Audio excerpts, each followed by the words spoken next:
탐리보다는 박근영 데일리 인트 시간입니다. 사는 사님 감사합니다. 네, 탐리보다는 박근영. 탐리 그분이 대단하신 분이죠. 예, 뭐 비교를 하기가 좀 어렵습니다. 근데 그렇게 말씀해 주시니까 굉장히 감사하죠. 열심히 하겠습니다. 탐리 매니저의 이야기를 많이 듣고 있죠. 시장의 강세론자이기 때문에 최근에 시장을 강하게 또 이야기를 했었고요. 맞추었죠. 네, 그래서 관세 이슈도 그렇게 이야기를 합니다. 그것은 이 수요단의 이제 문제이지 공급단의 문제가 아니다. 관세 부분에서 결국은 그게 관세를 붙이면 수요가 좀 줄어들고 그렇게 되면 역시 금리 인하를 해야 되고 이런 식으로 시장에 대한 긍정적인 이야기를 하고 있죠. 그리고 어차피 제조업 자체가 미국 시장에서 차지하는 비중이 10% 정도이고 나머지는 서비스업인데 자, 관세는 상품에 매기는 것이 아니냐. 그러니까 상품 관련된 부분들이 어쨌든 제조업체에 해당되는 부분이라서 이게 시장을 끌어내릴 만한 그런 이슈는 아니다라는 강세를 펴고 계시죠. 네, 탐리 선생님. 네, 그래서 저는 굉장히 좋아하는 분인데요. 네, 사는사님께서 탐리보다는 박근영. 예, 아주 좋습니다. 오늘 시장이 좀 재미가 없었는데 그 말 한마디 들으니까 또 힘이 납니다. 시장 이야기를 간단하게 그러면 들어가 보도록 하겠습니다. 자, 코스피는 마이너스 1.69포인트 하락 출발 보였습니다. 장 초반에 원전 해체 관련주라든지 엔젤산업, 우주항공, 방산, 조선과 조선기자재, 면세점, 전선과 전력설비, 풍력, 로봇과 화장품 등이 상승 출발 보였습니다. 자, 미국 주식시장은 연이은 경제지표 부진에 따른 금리 인하 기대감이 좀 더 상승을 했고요. AI 기대감 지속되면서 상승 마감했습니다. 자, 7월의 금리 인하와 9월의 금리 인하를 합치면 어쨌든 9월에 금리 인하 할 것이다가 거의 이제 8, 90%까지 올라왔습니다. 9월에는 금리 인하 가능성이 굉장히 높게 점쳐지고 있고요. 7월 자체의 확률은 아직은 높지 않은 편이죠. 근데 7월도 하고 9월도 한다 이렇게 보는 입장이 있기 때문에 9월에 금리 인하 가능성 합계가 이제 거의 8, 90%까지 올라왔다고 볼 수 있겠습니다. 자, 그러면 경제지표 부진이 좀 나타났는데요. 그게 경기 침체를 의미하지는 않습니다. 약간의 경기가 하강 곡선을 그리고 있다. 그리고 실업률 관련해서 조금 이제 경계를 좀 해야 되는 것이 아니냐 이런 이야기가 나오는데요. 자, 첫 번째 자료 보여드리면 자, 경제지표가 1분기 GDP 증감률이 전기 대비 확정인데 마이너스 0.5%로 확정이 됐습니다. 신규 실업수당 청구 건수도 계속 청구 건수죠. continuing 계속 청구 건수도 3년 7개월 만에 최대치로 올라갔고요. 9월 금리 인하 확률은 패드워치 기준으로 94%까지 급등을 했습니다. 자, 신규 실업수당 청구 건수 자체가 아니라 계속 건수죠. 신규 실업수당 청구 계속 건수가 그러니까 내가 회사를 때려치고 나왔는데 새로운 일자리를 찾으려니까 어렵더라. 그게 이제 계속 올라가고 있는 거죠. 3년 7개월 만에 최대치로 나타났다는 게 일단은 경기가 조금 하강 곡선으로 갈 수 있다는 우려를 하는 것이죠. 자, 그래서 이렇게 국내 총생산 부분이 조금은 이제 예측치보다 좀 더 안 좋았고요. 그 다음 표 보드리면 잠정 주택 매매 이런 것들은 좀 지켜보시면 좋을 것 같습니다. 잠정 주택 매매 관련된 부분들은 일단은 지표를 좀 지켜보시면 좋을 것 같고 자, 그 다음입니다. 그 다음 표 보여주시면 미국의 5월 수출은 전월 대비 5.2%나 감소했습니다. 자, 이는 2020년 4월 이후에 가장 큰 감소폭이고요. 이를 제외하면 2009년 1월 이후에 가장 큰 감소폭이 됩니다. 그러니까 역시 관세 이슈 때문에 수출이 좀 더 감소세가 나타나는 것 때문에 끌어내렸다는 거 이런 것들도 좀 지켜봐야 되고 소비도 의외로 지금 식당 가는 레스토랑이라든지 서비스 쪽에 관련된 부분들의 소비가 좀 줄었다는 게 나옵니다. 이 역시 레스토랑에서 외식을 하는 것은 좀 민감한 부분이죠. 내가 여유가 좀 있을 때 레스토랑도 잘 가고 비싼 것도 사 먹고 그러는데 이 경기에 대한 심리가 조금 하향 조정되면 이 외식해가지고 나가는 거 레스토랑 조금 더 줄이게 될 수밖에 없거든요. 횟수를 줄인다든지 그런 것들이 있기 때문에 소비 쪽에서 그런 것들이 지금 조금 보이더라. 이런 것들 때문에 자, 그러면 금리 인하의 가능성이 좀 높아지지 않겠느냐라고 이야기를 합니다. 다만 분위기 상으로는 아직은 경기 침체가 이야기되기는 조금 어렵다. 이렇게 이야기를 할 수 있겠습니다. 자, 그래서 그 다음 표 보여드리면 이겁니다. Continuing Job Risk Claim 이렇게 나오죠. 이게 나오니까 살짝 이제 전체적인 흐름에서는 조금 올라가는 모습이 보입니다. 근데 전체적으로 1970년대부터 보면은 아직까지는 바닥권에 있긴 합니다. 계속 실업수당 청구 추이인데요. 한투중에서 오르신 자료인데 최근 수치는 약 200만 명 수준으로 2021년 이후 최고치까지 올라왔다고 보입니다. 그러나 이렇게 보더라도 아직까지는 치솟은 것은 아니죠. 자, 그래서 뭐 코로나 팬데믹 시기 때 사상 최고치가 나타났었고요. 그때는 2,300만 명 정도였다고 하죠. 지금은 200만 명 정도 수준입니다. 자, 과거 평균 수준으로 본다면 대부분 200만 명과 400만 명 사이 정도가 되는데 지금은 200만 명 정도 수준으로 나타났다는 거죠. 2020년대처럼 폭발적이지는 않습니다. 최근 데이터가 갖는 의미는 일단은 증가 추세 그 자체는 경기 둔화의 조기 신호로 주목을 좀 할 만하다 정도로 해석하시면 좋을 것 같고요. 최근 발표된 4주 평균 신규 실업수당 청구 건수는 거의 2년 만에 최고치에 도달하고 있고 계속 청구 건수 역시 2021년 이후 최고치를 기록하고 있습니다. 노동시장이 서서히 느슨해지고 있다는 것을 의미하고 있고 연준의 금리 인하 기대감을 자극할 수 있는 배경으로 작용한다. 그래서 9월 달에 금리 인하의 가능성이 94%까지 올라오는 거죠. 실현 주간 실업 지표는 어떤 선행성의 지표 있는 자료이기 때문에 이런 부분들 정점이 오히려 경기 회복 이후에 오는 경우가 많기 때문에 실업수당 청구 건수의 추세 전환이 주식시장에 있어서 선제적인 신호로 활용될 수 있다는 점도 우리가 주목을 할 필요가 있겠습니다. 네, 지금, 아드리안 T님께서도 미국의 외식은 너무 비싸다 말씀 주시는데 실제로 뉴욕 같은 데 가면 햄버거 하나 먹어도 예, 거기다가 팁까지 주게 되면 몇만 원씩 하게 되는 거죠. 그래서 한 3명 정도에서 먹으면 10몇만 원 나오죠. 예, 그러니까 굉장히 어렵습니다. 쉽지 않은 게 나올 수도 있죠. 그래서 외식이 어쨌든 지금 조금 줄고 있기 때문에 소비 지출에 대해서 약간 좀 주춤한다. 이 정도로 보시면 좋을 것 같습니다. 자, 그래서 코스피는 기관 개인 순매수하는 가운데 유럽장에서 강세였던 방산주가 강세를 나타내면서 어느 정도 보여줬지만 나머지 현물을 개인과 기관이 동반 순매도 했고 외국인은 순매도로 이루어지면서 선물 순매수 전환을 하긴 했습니다만 그럼에도 불구하고 시장은 좀 약세였습니다. 연기금은 4거래일 만에 순매수가 나타났고요. 업종별로 보면은 방산, 금융지주, 원자력, 지주, 조선과 운송업종 상승을 보인 반면 인터넷과 자동차 그리고 핀테크 그다음에 2차전지 화학업종이 하락세였습니다. 자, 반도체는 삼성전자가 SK하이닉스 차익 실현 와중에 전자는 조금 올라가긴 했는데요. HBM4 인증 성공 관련된 부분에 대해서 주가 리레이팅 기대감이 유효하다고 보고 있습니다.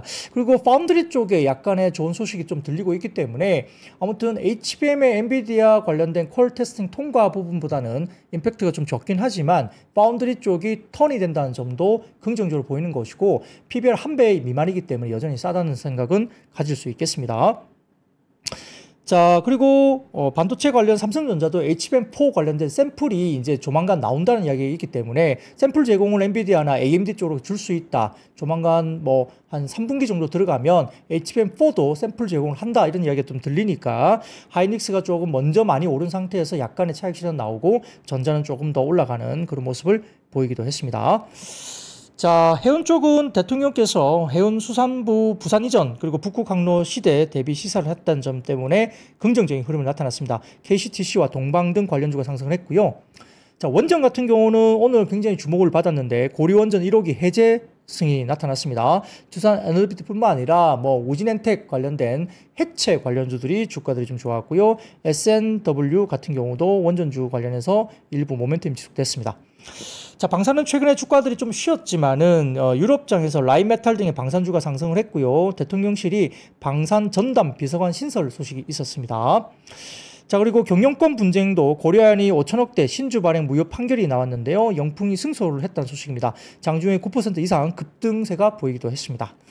자, 코스피 신용융자 잔고가 12조 3천억까지 올라왔고 고객예탁금 약 67조 원대 언저리까지 올라왔습니다. 상당히 고객예탁금 계속적으로 올라가는 모습이 나타났고요. 개인 투자자 수급이 유입되면서 상당히 장을 그래도 받쳐주고 있는 모습입니다.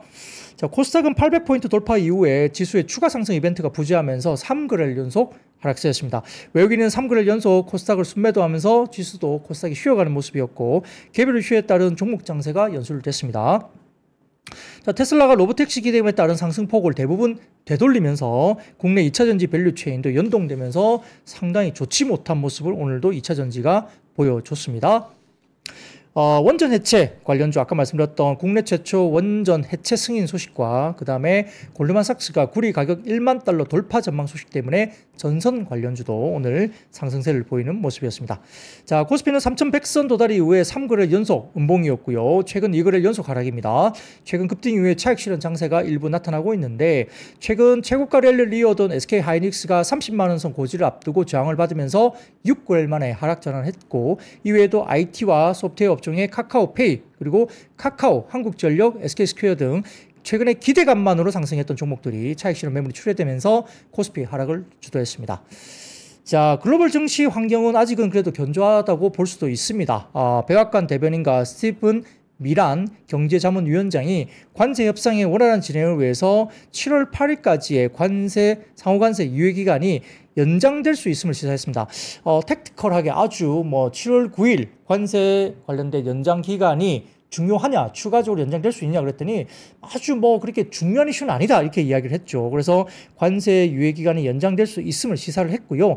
연준 내부와 외부에서도 파월 의장이 신중한 금리 정책 기조에 대한 압박이 이어지면서 금리 인하 기대감이 증가됐습니다. 그러니까 어제 제가 말씀드린 대로 조기에 아마 차기 연준 의장에 대한 지목이 있을 수 있다. 그래서 후보가 누구다 말씀드렸는데 그러다 보니까 달러화가 약세로 돌아섰고요. 그 다음에 금리가 단기채 금리가 이제 떨어지는 모습이 나타났다는 점이 시장에 우호적으로 진행될 수도 있습니다.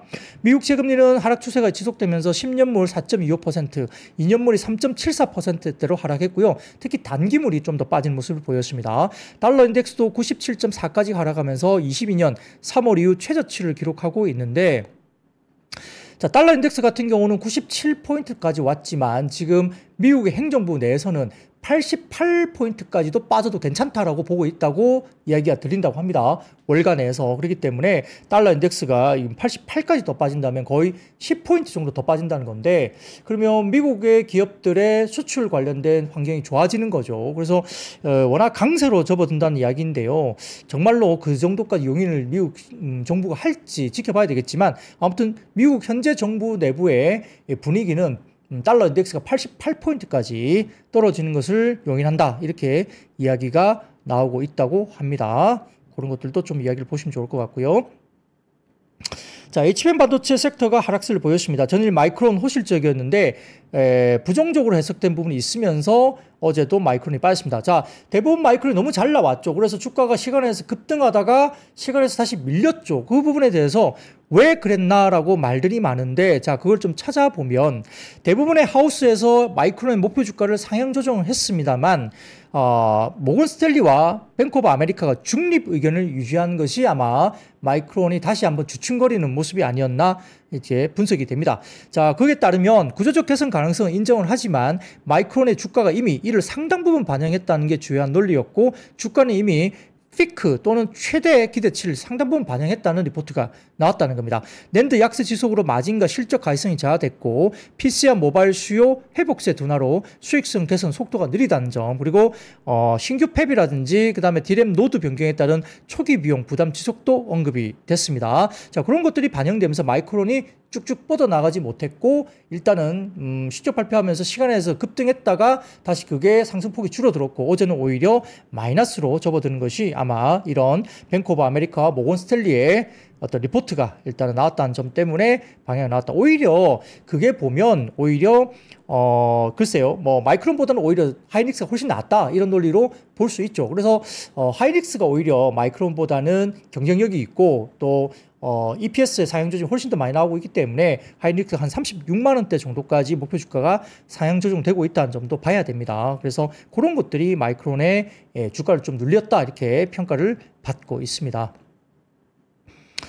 자, 그리고 핀테크 업종은 스테이블 코인 등 기대감이 약해지면서 물론 많이 올랐기 때문에 빠진다고 볼 수 있습니다. 주가가 기대감 딱 하나만 갖고 주가들이 무거운 주식들이 2배 정도 이상 올라왔기 때문에 좀 빠져도 할 말이 없습니다. 차익 실현 매물 출회됐고 어제 제가 외국계 증권사에서 결국은 카카오뱅크, 카카오페이 리듀스, 줄여라라고 아예 대놓고 리포트가 나왔다 말씀드렸고 NHNKCP인가요? 그 주식은 스테이블코인과 상관없이 17,300원인가요? 목표 주가 괜찮다 정도로 나왔었기 때문에 지금 11,000원대 정도니까 그래도 그 정도는 바이 의견을 줬다. 이런 리포트를 제가 어제 언급을 드렸었는데, 카카오페이나 뭐 카카오뱅크는 너무 비싸다라고 리포트가 어제 외국계 증권사에서 나왔다는 거고, 그 외에 뭐 오늘 뭐 거래 정지됐던 카카오 계열사가 어제는 급락이 없었는데 오늘 역시 거래가 재개되면서 급락을 했기 때문에 그와 관련된 영향을 NHN이나 카카오도 역시 받았다고 볼 수도 있습니다. 카카오페이가 거래 재개 이후에 급락을 했죠.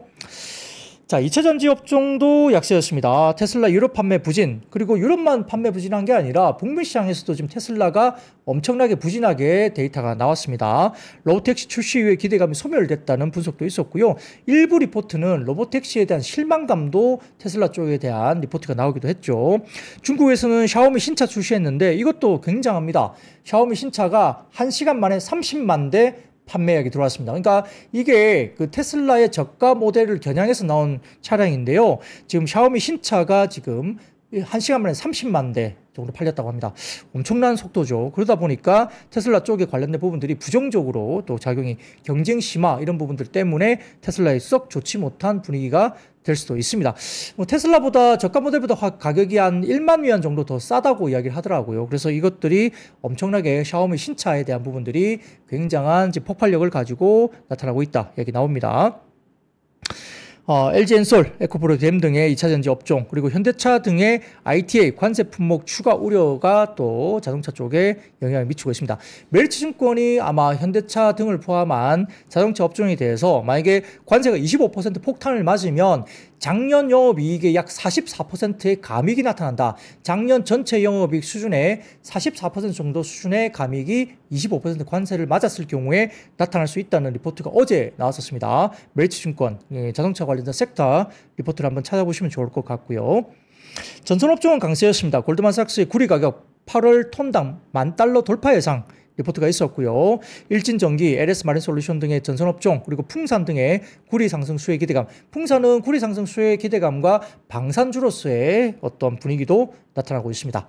자, 로봇종 강세였습니다. 두산 로보틱스가 오토매티카 2025에서 AI 중심 진유형 로봇 강조하면서 상승세를 했고요. 루일 로보틱스도 기대감이 유입됐습니다. 거기다가 원전 해체에는 또다시 로봇이 사용될 가능성이 높다고 이야기된 것도 긍정적으로 바라볼 수 있습니다.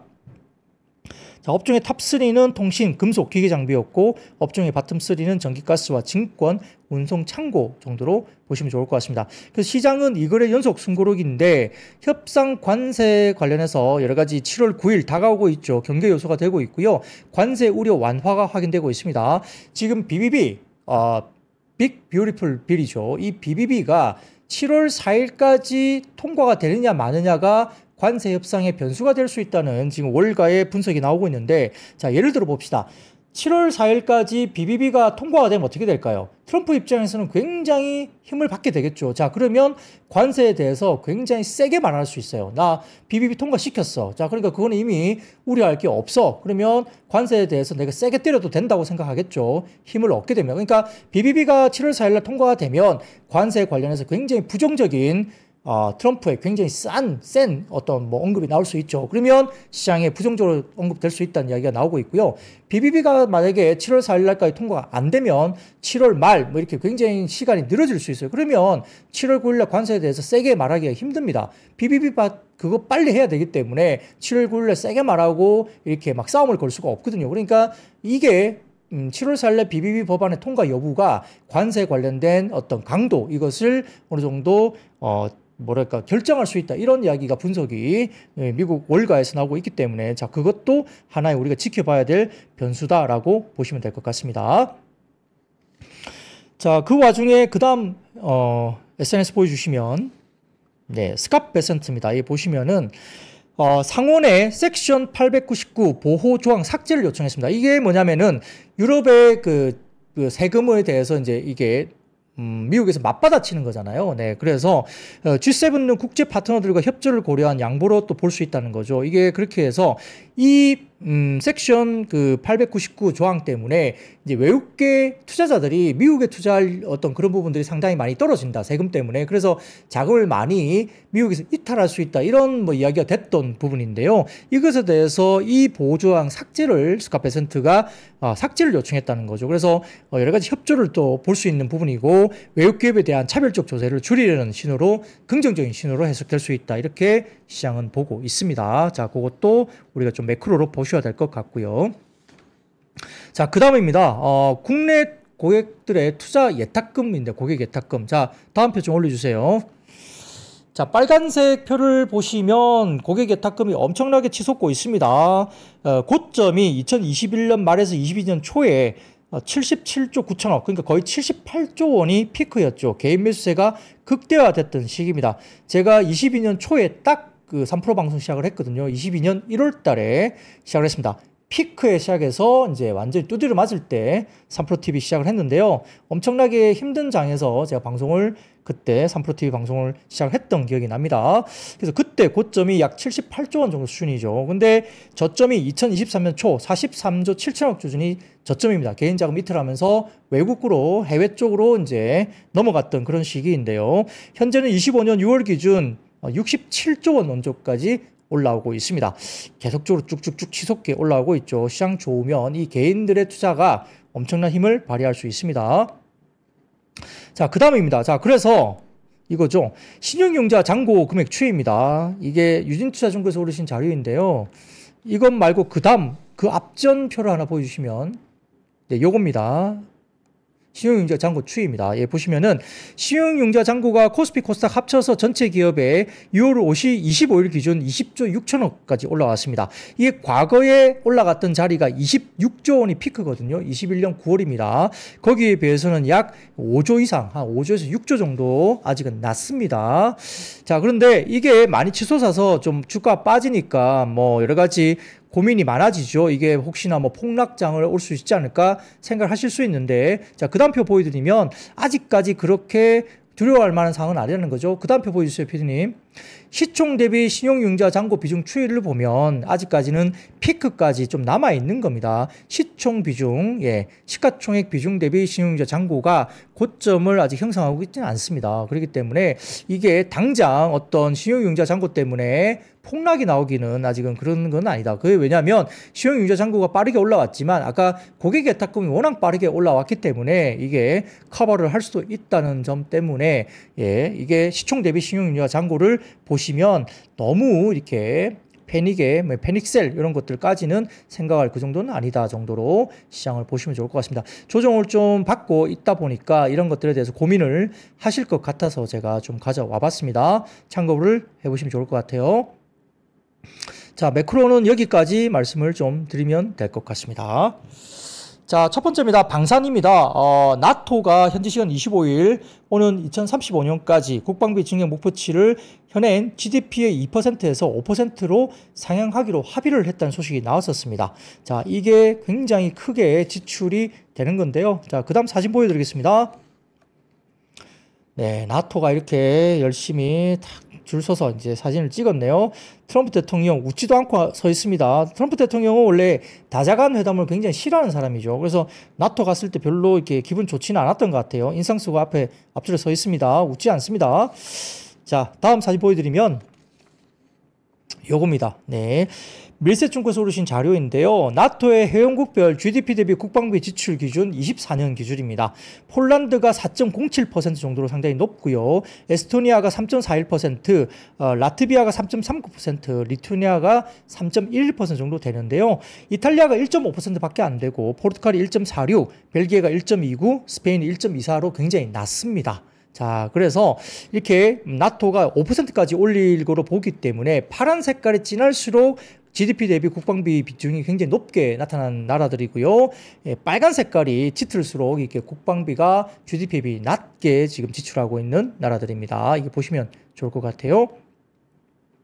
자, 캐롤라인 레빗 백악관 대변인은 26일 현지 시간 미국 워싱턴 DC 백악관에서 진행된 정례 브리핑에서 나토 방위비 인상이 아시아 동맹국에게 어떤 영향을 미칠 것이냐 본인한 질문에 유럽과 나토 동맹이 할 수 있다면 아시아 태평양에 있는 동맹과 우방국들도 마찬가지로 할 수 있다 생각한다. 결국 한국에 대한 부분들도 뭐 결국 아마 압박이 들어오지 않을까 생각은 하고 있습니다. 자, 그래서 이런 것들 관련해서 이제 방위 관련된 유럽 쪽에서 방산업종이 그래서 많이 올랐죠. 근데 지금 유럽 쪽에서는 자급을 하겠다 이야기 나오고 있지만 내부적으로 자급을 하기가 좀 더 어렵습니다. 그렇기 때문에 당분간 한 1, 2년 정도는 한국에서 좀 반사이익을 받지 않을까 이런 이야기가 슬슬 나왔기 때문에 방산업종이 조금 더 아마 리바운딩이 충분히 나올 수 있다 이런 이야기를 하고 있는 것 같아요. 자, 그렇게 보고는 있습니다. 자, 그래서 오늘 방산업종이 반등이 나왔는데 그것보다는 재밌는 기사가 또 나왔어요. 자, 그래서 이게 나토의 방위비 분담금 이야기도 있지만 지금 블룸버그 통신에서 하도 재밌는 이야기가 하나 더 나왔습니다. 자, 그 다음 띄워주시면 이겁니다. 블룸버그 통신에 따르면 러시아가 나토와의 전쟁 관련된 시나리오를 블룸버그 통신에서 기사가 나왔습니다. 그러니까 결국 그 나토 쪽에 그러니까 이스라엘과 이란의 분쟁 이후에 지금 러시아와 우크라이나 전쟁이 약간 살짝 비켜져 있죠. 아무도 이제 관심을 안 갖고 있어요. 근데 이 과정에서 이제 러시아가 지금 우크라이나는 당연하고 나토 쪽에 관련된 전쟁 시나리오 관련해서 블룸버그가 기사를 냈죠. 그러다 보니까 이제 유럽 쪽에 관련된 이 방위 이쪽 관련된 이슈가 굉장히 좀 집중적으로 이야기됐다는 이야기입니다. 자, 현재 상황은 그 다음 표 보여드리면 이겁니다. 러시아 푸틴 정권은 현재 우크라이나 전선의 수요를 넘어서는 수준의 포탄, 드론, 미사일 등의 무기 생산을 확대하고 있다. 러시아 쪽이. 나토의 정보기관 및 유럽 주요국은 러시아가 5년 이내에 나토를 상대로 한 본격적인 군사행동에 나설 수 있는 것으로 전망하는 보고서가 나왔다는 겁니다. 특히 발트 3국은 러시아, 벨라루스와 국경, 그다음에 러시아계 인구, 소련 통치 경험이라는 요소가 중첩되면서 가장 취약한 지역으로 지목되는데 발트 3국은 어디입니까? 리투아니아, 에스토니아, 라트비아 이 세 개 국가이죠. 이 세 개 국가 관련된 분쟁이 이루어질 수 있다는 이야기를 하는 겁니다.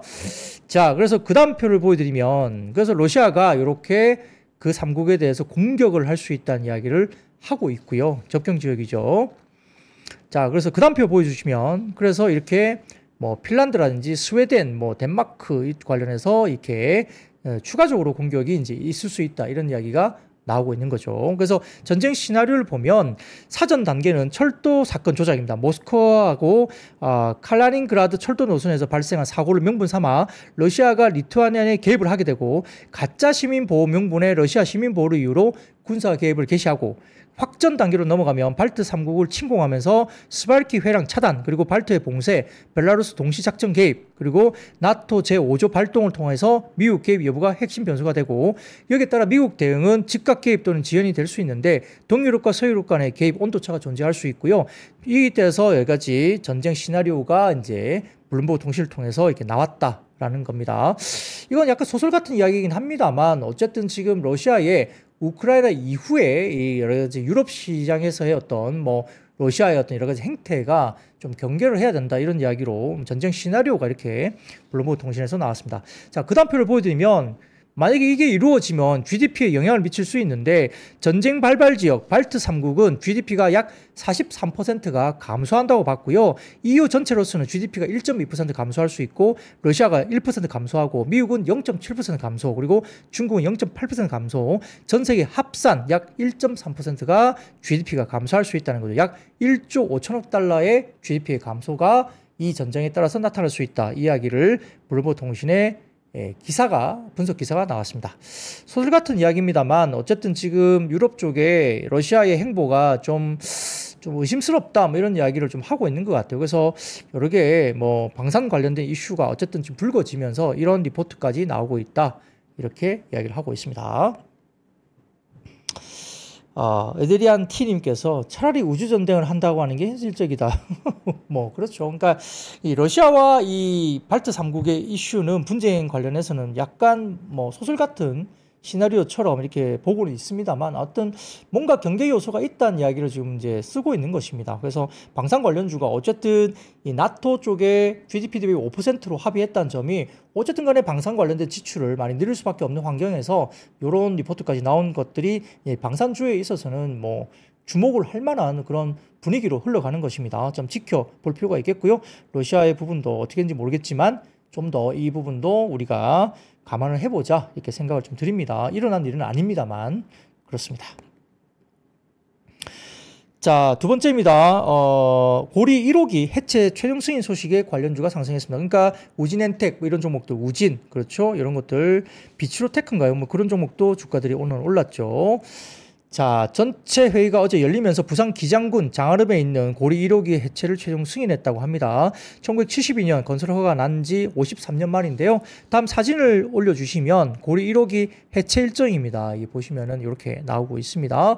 예상 비용이 1단계부터 4단계까지 나오고요. 각 단계별 예상 비용이 쭉쭉 흘러나오고 있습니다. 그래서 우리나라에서는 처음으로 상업용 원전 해체 작업에 착수하는 건데 업계에서는 고리 1호기 해체를 계기로 우리나라도 약 500조 원 규모의 글로벌 원전 해체 시장에 진출할 수 있을 것으로 전망되고 있습니다. 자, 그렇게 이야기 나오고 있는 상황입니다. 그래서 오늘 비추로테크, 위드텍, 원일 TNI, 대창솔루션, 오르비텍 이런 종목들도 해체 소식이 있었고요. 막판에 보면 그 두산 에너빌리티도 일단 플러스권으로 반등세가 일부 나오기도 했습니다. 자, 그런 부분들 이야기를 해주시면 좋을 것 같습니다.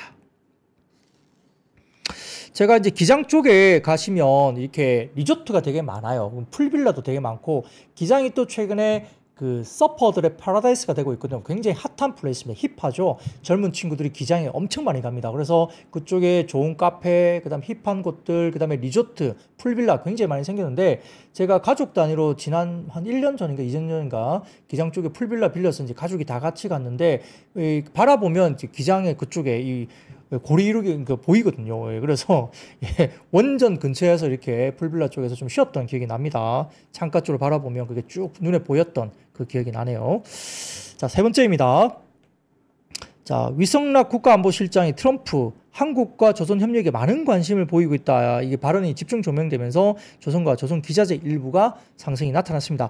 최근에 리포트를 보면 현대중공업, HD 현대중공업과 HD 현대미포조선 관련된 부분에 대한 목표주가 상향 조정이 외국계 증권사 리포트가 나왔거든요. 그러니까 조선업종에 대한 추가적인 목표가 상향 조정이 외사에서도 나오고 있기 때문에 조선업종에 대한 반등세 좀 지켜볼 필요가 있고요. 어제 같은 경우는 HJ중공업이 또 급반등을 했었거든요. 오늘도 아마 장 초반부터 좋았던 기억이 납니다. 그렇기 때문에 이 조선주가 다시 한번 리바운딩이 나올 수 있을지, 외사 쪽에서는 어쨌든 목표주가 상향 조정이 다시 나오고 있다는 점도 좀 지켜볼 필요가 있겠죠. 자, 그래서 나토 정상회의에 다녀온 위성락 국가안보실장이 이 트럼프 대통령이 많은 관심이 조선 분야의 협력에 있다라고 확인했다 이렇게 밝혔다고 하죠. 그래서 이 부분들이 관심을 받으면서 조선의 협력에 관한 많은 관심에 대한 부분들을 시사를 했고요. 자, 시장에서 지난해 11월 당선된 이후에 한국과의 조선업 협력을 반복해서 언급한 트럼프 대통령이 이재명 정부와도 관련 협의를 이어나겠다는 뜻을 밝힌 것으로 풀이가 되면서 일부 조선 관련주가 조선 기자재까지 주가가 올라온 종목이 보였습니다. 뭐 이렇게 이야기를 하죠. 자, 지금 댓글창에서 그래서 사요 말씀 주시는데 공부하시란 뜻입니다. 관심을 가지시고 공부를 하시면 좋겠습니다. 제가 찍어드리지 않는다 말씀드렸잖아요. 네. 잡혀간다고 제가 여러 번 말씀드렸습니다. 찍어드리면. 그러니까 절대 찍어드리지 않습니다. 저는 리딩방이 아닙니다. 공부하시라는 거예요. 근데 어쨌든 뭐 외사 쪽에서는 조선업종 관련해서 긍정적 리포트가 나왔다. 최근에 목표주가 상향 조정이 됐다 정도로 말씀을 드리겠습니다. 자, 네 번째입니다. 골드만삭스가 8월 구리 가격 톤당 1만 달러 돌파 전망이 나오면서 전선과 전력 설비 관련주가 상승을 했습니다. 지난밤 뉴욕 상업거래소에서 구리 7월물 선물 가격은 전 거래일 대비 3.02% 상승한 5.066달러를 기록했습니다. 한국자원정보서비스에 따르면 전일 기준 구리 가격은 전 거래일 대비 3.11% 오른 톤당 1,115달러의 거래가 됐다고 하죠. 골드만삭스는 구리 가격이 오는 8월에 톤당 1,050달러로 올해 정점을 찍을 것으로 전망했습니다. 골드만삭스 애널리스트는 현지 시간 25일 메모에서 미국 외 구리 시장에서 공급이 부족해지면서 현재 전 세계적으로 공급 과잉 상황에도 불구하고 지역적으로 부족 우려가 나오고 있다고 언급했습니다. 자, 여기에 따라 LS 전선과 LS 마린 솔루션 이런 종목들이 주목을 받았고요. 주 LS도 주목을 받았고 일진전기도 오늘 급등이 나왔습니다. 가온전선, GNC에너지, 산일전기 등의 전선과 전력설비 관련주고 일부 올랐고요. 풍산이라든지 영풍, 서원, 이구산업 등 일부 비철금속 테마도 상승했고 풍산이 좋아지면서 풍산홀딩스까지도 최근에 주목을 많이 받은 종목으로 기억이 납니다. 자, 그렇게 보시면 좋을 것 같아요. 네, 잡혀갑니다. 네, 좋습니다. 자, 다음 섹터입니다. 엔젤 산업이 오늘 조금 주목을 받았는데요. 저는 언론에 따르면 국정기획위원회가 다음 주 인구 태스크포스를 출범시키고 인구정책 전담 조직을 구성하는 방안을 추진하고 전해집니다. 최근에 결혼도 좀 많이 하시고 그다음에 출산율도 좀 올라온다는 통계 자료가 나와 있어서 야, 상당히 다행이다. 왜냐하면 이게 결국 인구가 나중에는 힘이거든요. 이게 새로운 어떤 출산, 새로운 인구가 증가되지 않으면 나중에 힘을 잃어버립니다. 경제적인 동력도 잃어버리기 때문에 출산율이 증가되는 건 상당히 중요한 이슈인데요. 아무튼 인구정책을 총괄하는 인구부를 설립하는 방안부터 기존 저출산 고령 사회위원회 기능을 강화하는 방안, 그리고 별도위원회를 구축하는 방안 등을 모두 선택지에 올려놓고 검토할 것으로 알려지고 있습니다. 그래서 이재명 정부가 인구 문제에 대응하기 위해서 정부 조직 개편을 정면으로 논의하는 것이 이번 TF가 처음이라고 알려지고 있죠. 여기에 따라 오로라, 에르코스, 삼지엔터, 아가방 컴퍼니, 꿈비 등 엔젤 산업 관련주가 올라오는데요. 이걸 주식을 떠나서 우리가 인구 구조상으로 새로운 신생아가 많이 태어나야지 나중에 경제 성장도 이루어질 수 있다는 점에서 여러분 결혼 꼭 많이 하시고 애 많이 낳으세요. 자, 근데 자, 그렇게만 하면 되냐? 정부가 애를 많이 낳을 수 있는, 결혼을 할 수 있는 여건을 마련해 줘야지 말씀을 또 하시겠죠. 근데 그 참 쉬운 일은 아닙니다. 그렇지만 뭔가 좀 방안이 계속적으로 정부 정책적으로 지원이 됐으면 하는 생각을 갖고 있습니다. 참고로 저는 더 낳기가 힘든 나이라고 말씀 꼭 드리겠습니다. 좀 둘렀으면 됐죠, 좋습니다. 그러면 6번째입니다. 저는 은행주가 오늘 좀 올라왔는데요. 지주사도 그랬고, 일부 지금 저 PBR 관련주에 대한 관심이 또 지속될 수 있죠. 상법 개정 관련된 부분에 대해서 저 PBR, 은행주와 지주사 다시 한번 주목을 받을 가능성이 있다고 보입니다. 자, SK증권은 보고서를 통해서 2분기 커버리지 은행들의 NIM이 이전보다 낮아진 금리 환경에 따른 마진 하락 압박이 상존하지만 조달 측면의 비용 부담 완화를 통해서 상세가 이루어지고 있다고 판단하고 있습니다.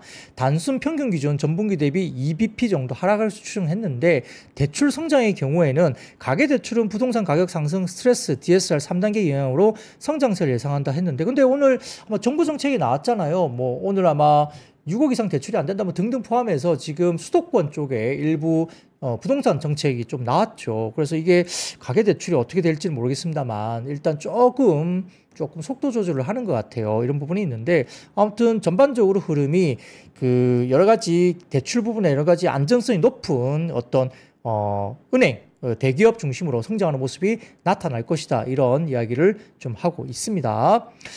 크레딧 코스트 같은 경우는 경상대손 비용 상승세가 이어질 전망인데 시중은행 지주 같은 경우는 부동산 신탁사 관련 충당금 일부 발생할 가능성도 존재한다고 언급을 하기는 했습니다.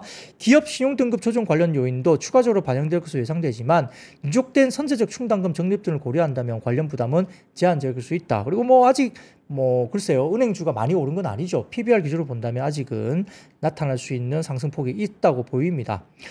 지속된 주가 상승에도 불구하고 은행 업종의 올해 예상 기준 총 주주 환원 수익률은 약 6에서 8% 수준을 기대할 수 있기 때문에 펀더멘탈 측면의 밸류에이션 매력은 아직은 있다라고 보는 것 같고요. SK증권에 따르면 신한지주와 하나금융지주의 가격이 현재 매력적인 수준이라고 판단한다라고 리포트가 나왔습니다. 자, 그래서 이 부분들 관련해서 은행 관련주도 좀 주목을 해야 된다는 것이고요.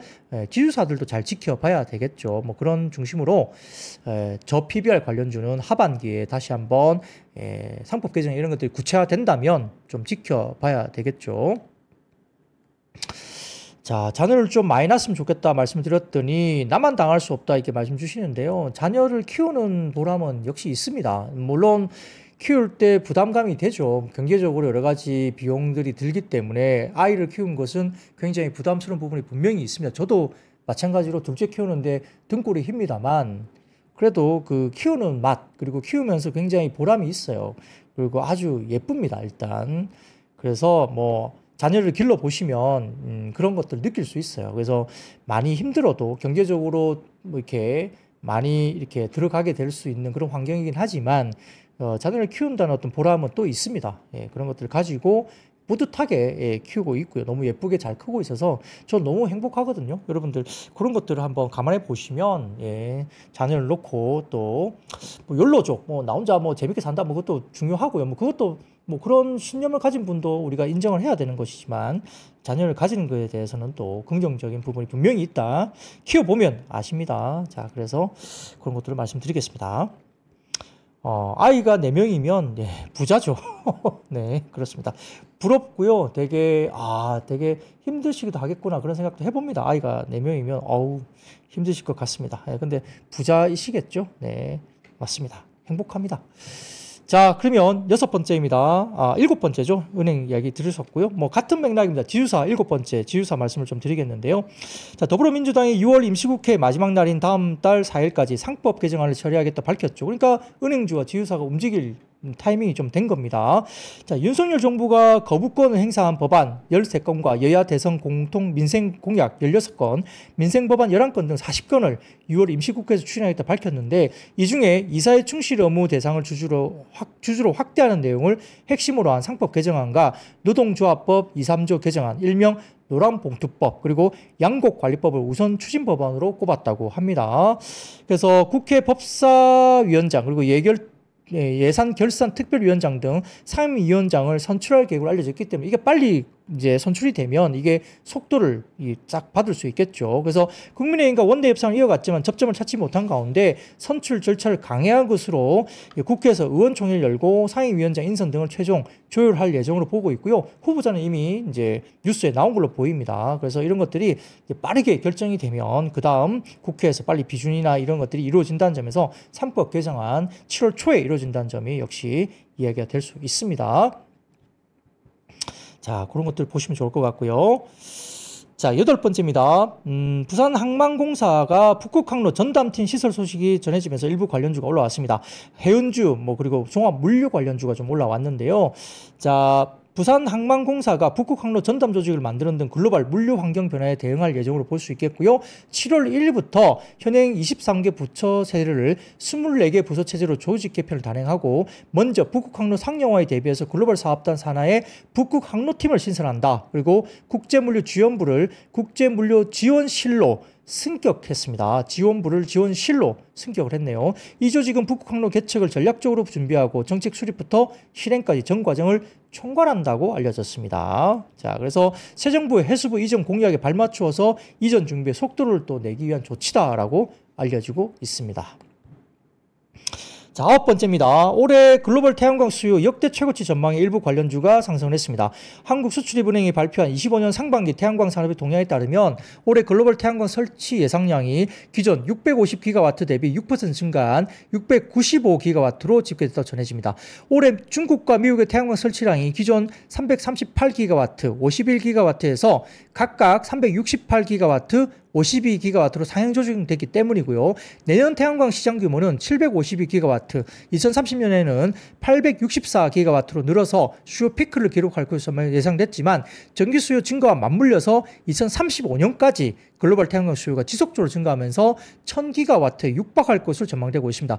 상당히 이제 지금 전력 소비 관련해서 내년에 쇼티지가 심할 것이다 이야기 나오고 있어서 이건 뭐 비단 태양광뿐만 아니라 지금 원전, 풍력 다 이제 뭔가 해야 되는 거죠. 그래서 이렇게 이야기되고 있고 새 정부가 신재생 에너지 확대 기조를 보이면서 국내 태양광 시장이 활성화되면서 오늘 2030년 4기가와트 이상 설치되는 것으로 보인다고 알렸습니다.